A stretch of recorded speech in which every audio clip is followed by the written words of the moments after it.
Bismillah magacaygu waa Abwaan Burhaan Kaarshe maanta ay maalin Jimco ah taariikhduna ku beegan tahay January 2018 ama 2018 waxaan halkan ku duubayaa tixgabay ah oo ku saabsan dhibaatooyinka wadanka ka jira tixlaas oo dhaliil iyo wax sheeg iyo waana u ah ummadda Soomaaliyeed wax garadkeeda iyo dhalinyaradeeda intaba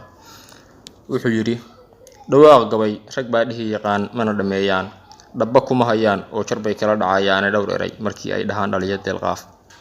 anna gabayga waan dhaariyaa waana dhibishaa dhidibadaan oo aasa anoon dhibin naftaydii dhambaal weeye aan dheefsado igu dhigan meel hanti weeye rabbi ii dhasho waan ku dhaataay dhagax dahab ah iyo dheeman buu ila dhigan yahay dhaqankiiyo hidihii weeye oo saaran dhabarkayga caawana anaa dhigahaye dhuuxa hadalkayga dhug u yeesha oo maansadaan siiya dhigihiina dhaqaaleeya waa dhoolgu oo nabad dhibcaysay dhalaan iyo ninkii aan dhalin ubadu dheeldheela oo uu dhabtii dhabarka iyo saara dhinaciisa amaan dhudi haweenoo dhaxlaba dhaqashadeed haynin oo aan xid dhaweystiyo lahayn dhumo u waasto ama aan dhowr walaala ah lahayn oo isdhinac jooga ama aan dhammo aabe iyo hooyo dhababaynin ama aan dhumic istaageedha oo tolihi dhaabaynin ama aan dib saaxiib la mara ama si dheefsiiyo weligiis dhaqaaleysan oo dhagax bannaan taagan dariskii u dhiifoon lahaa shalay hadduu dhaarsay dhawaaqiisa ruuxii maqlaa horuu u dhaafaayay dhuuniga laquutiyo wariya dhoomo ugu deeq dhuuniga laquutiyo wariya dhoomo ugu deeqin markaanaan dhabtii maansadii dhaabadii imide waxa taas ka dhigan baan dhib yari ku dhigayay dadkaygu ka dheeraada oo qiro dhanbalkayga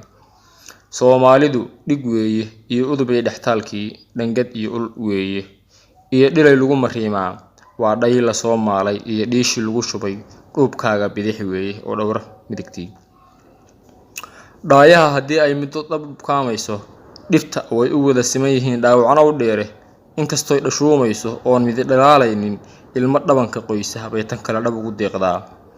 ma idinkaan ka dhalan xaawo iyo aadan dhabarkiisa ma idinkaan dhaqan islaam iyo lahayn dhiganta taariikha dheeha madow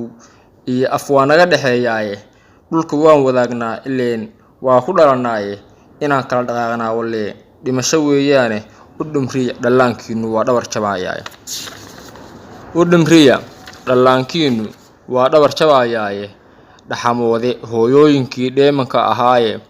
dhadhaabkiinya idinka baday kuma dhirgayaane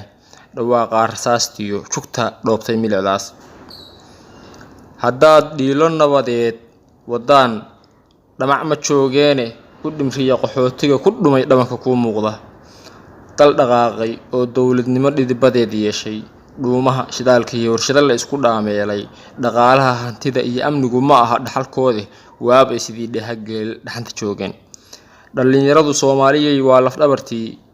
awoodii dhulkaan weeye iyo udub dhaxaadkii dhaayihii dadkan iyo dalkaba dhaqi lahaa weeye idinka dhufaanay intaas way sugayaan inay Yemen dhaxeedii Khartoum Carabtu dhaleesho oo ay badaas dhiraran yihiin dhaxna ay hayso ama ay gaajo dhuungoysay oo oon ku dhugateeyay dhalan dhoolka idinka badiyo inay dhamaadaan hadii aan dhibka wadayn lahayn inama dhaafeen u dhimriya dhulkoodaan hantii ragba waa taale dhagarteeda gaalada ninkii dhowrta uu garane dhaqaalaha waxay kuugu bixin ama saku dheehan inay dhalan rogaan bay rabaan dhaqanka Soomaaliyeed intaas waxay dhufaanaan bulshada dhaqashadeedii dhulka inaan abuurno badana dheef ka soo saarno oo aan ku dharagnay intaas dhabu curyaanshaane gaaladaas ka dhidhiya intaas dhuunta in haysa dhigeen inaan ka roonaano oo waayo dacal dhaafno oo aan horumar dheereeya oo dhaba isgaarsiino gaajada dhalaankeena iyo haysa dhabankeena waxaan kaga dhamaanaa inaan dhididka sayrnaaye dheefsada dhulkiina iyo hantida dhiraran xeebtiina assalaamu calaykum waraxmatullaahi tacaala wabarakaatuh Bismillah magacaygu waa Abwaan Burhaan Kaarshe maanta ay maalin Jimco ah taariikhduna ku beegan tahay January 2018 ama 2018 waxaan halkan ku duubayaa tixgabay ah oo ku saabsan dhibaatooyinka